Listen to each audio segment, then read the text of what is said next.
మల్కాజిగిరి నియోజకవర్గ బీఆర్ఎస్ అభ్యర్థి శ్రీ రాగిడి లక్ష్మారెడ్డి గారు, గౌరవ శాసనసభ్యులు వివేక్ గౌడ్ గారు, మాజీ మంత్రివర్యులు పెద్దలు మేడ్చల్ ఎమ్మెల్యే శ్రీ మల్లారెడ్డి గారు, కూకట్పల్లి ఎమ్మెల్యే శ్రీ మాధవరి కృష్ణరావు గారు, మన శంబీపూర్ రాజు ఎమ్మెల్సీ గారు, అనుకోకుండా పెట్టుకున్న ఈ కార్యక్రమానికి గొప్పగా పెద్ద సంఖ్యలో విచ్చేసిన నా అన్నదమ్ములకు అక్కా చెల్లెలకు అందరికీ నమస్కారం. బండి ఆపరాదా బాబు పోలీస్.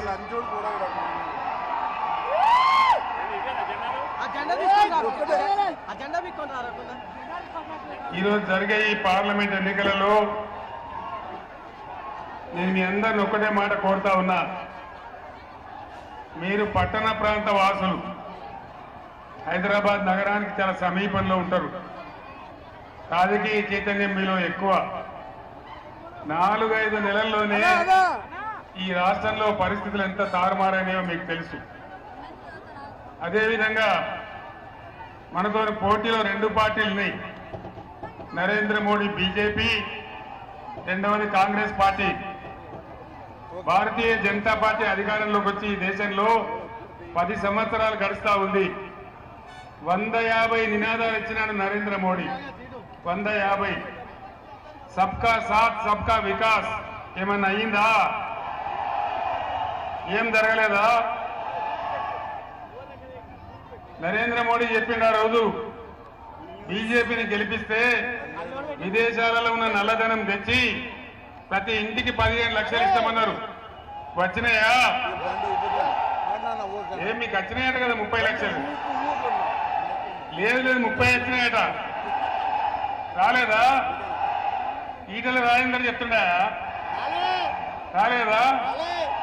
మరి ఏం చేయాలి? 3 లక్షల మెజార్టీతో లక్ష్మారెడ్డి గారిని గెలిపించాలి. అంతేనా? బేటీ పడావో బేటీ బచావో ఏమైనా జరిగిందా?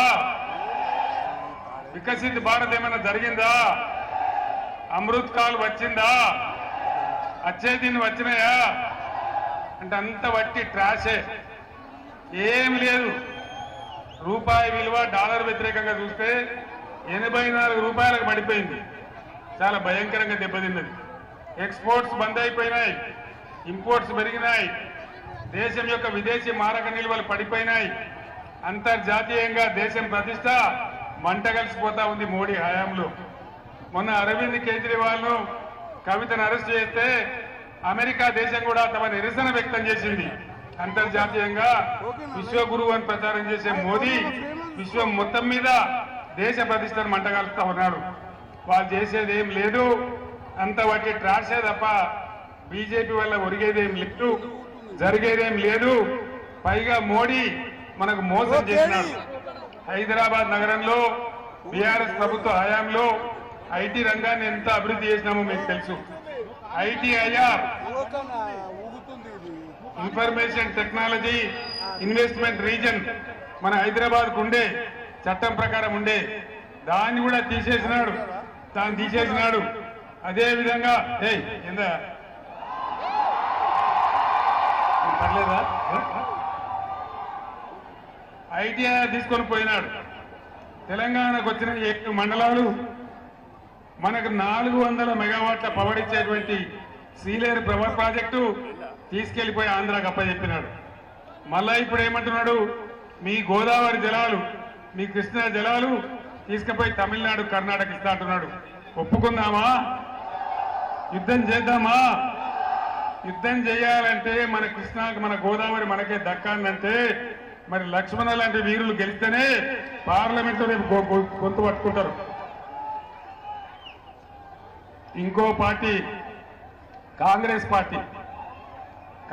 పార్టీ వచ్చిన 5 నెలల్లో బీఆర్ఎస్ గవర్నమెంట్ లో శివారు ప్రాంతాలలో, మల్కాజిగిరి నియోజకవర్గం ప్రాంతంలో మంచినీటి సరఫరా ఎట్లా ఉండే మీ అందరికీ తెలుసు. పుష్కలంగా నీళ్లు తెచ్చి ఇచ్చినాం, కొత్త పైప్ లైన్లు వేసినాం, కొత్త ట్యాంకులు కట్టినాం. కృష్ణారావు గారు కానీ వివేక్ గౌడ్ గారు కానీ మల్లారెడ్డి గారు కానీ అటు మల్కాజ్గిరిలో కావచ్చు, షేర్లింగంపల్లి కావచ్చు, కూకట్పల్లి కావచ్చు, కుత్బుల్లాపూర్ కావచ్చు, బ్రహ్మాండమైన నీళ్ల సరఫరా జరిగింది. మరి ఇలా మళ్ళా నీళ్ల ట్యాంకులు కొనుక్కునే పరిస్థితి ఎందుకు వస్తా ఉంది? ఎందుకు నీళ్లు తక్కువైపోయినాయి? ఎందుకు భూముల ధరలు పడిపోయినాయి? ఎందుకు రియల్ ఎస్టేట్ ఆగిపోయింది? జంట నగరాలను నేను ముఖ్యమంత్రిగా ఉండే రోజు పవర్ ఐలాండ్ గా మార్చాను. నేను పవర్ ఐలాండ్ గా న్యూయార్క్ లో, లండన్ లో కరెంటు పోవచ్చు కానీ హైదరాబాద్ లో కరెంటు పోకుండా చేసిన నేను. అది మీ అందరికి తెలుసు. కేసీఆర్ ముఖ్యమంత్రి ఉన్నప్పుడు కన్నులు రెప్పగొట్టే పాటు కూడా కరెంటు పోలేదు. పవర్ ఐలాండ్ చేసినాం. రాష్ట్రంలో ఉండే అన్ని జనరేటింగ్ స్టేషన్లతోని దీన్ని నేషనల్ గ్రిడ్ లో కూడా లింక్ చేసినాం. అంత బాగా చేసినటువంటి హైదరాబాద్ నగరంలో నేను రోజు సోషల్ మీడియాలో చూస్తా ఉన్నా. నిన్న కొద్దిపాటి వాన పడితే 6 గంటలు 8 గంటలు కరెంటు పోతా ఉంది. 10 గంటలు కరెంటు పోతా ఉంది. రాష్ట్రం ప్రతిష్ట పోతా ఉంది. పరిశ్రమలు వెళ్ళిపోతా ఉన్నాయి. కార్నింగ్ అనే పరిశ్రమ 1000 కోట్ల పెట్టుబడులతోని నేను ముఖ్యమంత్రి ఉన్నాడు పెట్టడానికి వస్తే అది మద్రాసు తరలి వెళ్ళిపోయింది. ఈ ప్రభుత్వం మీద నమ్మకం లేక ఈ విధంగా పరిశ్రమలు పోవడం, కరెంటు పోవడం, మంచినీళ్లు పోవడం, నగరం యొక్క బ్రాండ్ ఇమేజ్ అంతర్జాతీయంగా పడగొట్టే దుర్మార్గ చర్యలకు ఈ కాంగ్రెస్ ప్రభుత్వం పాటుపడతా ఉంది. రియల్ ఎస్టేట్ కింద ఎటువంటి ధరలుండే హైదరాబాద్ లో ఎంత బాగా వ్యాపారం జరిగేది. ఈ ముఖ్యమంత్రి ఆర్ఆర్ ట్యాక్స్ వసూలు చేస్తున్నాడని ప్రధానమంత్రి నరేంద్ర మోడీయే చెప్పిండు. మొన్న రియల్ ఎస్టేట్ల దగ్గర స్క్వేర్ ఫీట్ కింద వసూలు చేసి ఢిల్లీ కప్పం కడుతున్నారని చెప్పి ప్రధానమంత్రి గారే స్వయంగా చెప్పిండ్రు. అంటే అవినీతి కాలవాలని చేసి హైదరాబాద్ యొక్క బ్రాండ్ ఇమేజ్ ని దెబ్బతీస్తా ఉన్నారు. పరిశ్రమలు తరలిపోతా ఉన్నాయి. ఐటీ రంగం కూడా కుదేలవుతా ఉంది. నేను మీ అందరినీ ప్రార్థించేది ఒకటే, తెలంగాణ కోసం పేగులు తెగేదాకా కొట్లాడే ఒకే ఒక పార్టీ బీఆర్ఎస్ పార్టీ. రేపు పార్లమెంట్ లో మనోళ్ళు డజన్ మంది ఉంటేనే ఖచ్చితంగా తెలంగాణ హక్కులు కాపాడతారు, తెలంగాణకు నిధులు తెస్తారు. కాబట్టి రాగిడి లక్ష్మారెడ్డి గారిని మీరు గెలిపించాలని కోరుతా ఉన్నా. యాక్చువల్ ఫ్యాక్ట్ మీద నేను చెప్తా ఉన్నా. ఇక్కడ ఎట్లా ఉన్నారు? టైగర్ లాంటి ఎమ్మెల్యేలు ఉన్నారు. కుత్బుల్లాపూర్ లో 85,000తో గెలిచినటువంటి వివేక్ గౌడ్ ఉన్నారు. కూకట్పల్లి ఎంత గెలిచారు? మన 70,000తో గెలిచిన మాధవరం కృష్ణారావు గారు ఉన్నారు. చాలా పెద్ద పెద్ద మెజార్టీతో గెలిచినాం మనం.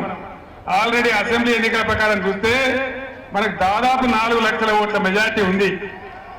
నేనన్నా లక్ష్మణ, నేను పటాన్ చెరువు పోవాలి, అక్కడ మెదక్ అభ్యర్థి గెలవాలి, మధ్యలో నీ మీటింగ్ ఎందుకు వద్దంటే నువ్వు ఖచ్చితంగా ఆగుతావని నీ సంగతి నేను ఆపింది. మంచిదేంది కదా. మరి నేను వెళ్ళాలి, నాకు పర్మిషన్ ఇవ్వాలి మీరు. లక్ష్మారెడ్డి గారు చాలా మంచి వ్యక్తి, నిజాయితీ పరుడు. ఆయనకు రాజకీయాలలో ఎప్పుడు అవకాశం రాలే. ఫస్ట్ టైం మనం టికెట్ ఇచ్చి నిలబెట్టుకున్నాం. ఆయన ఒక సంస్థ పెట్టి లక్షలాది మంది ప్రజలకు న్యాయం చేసిండు.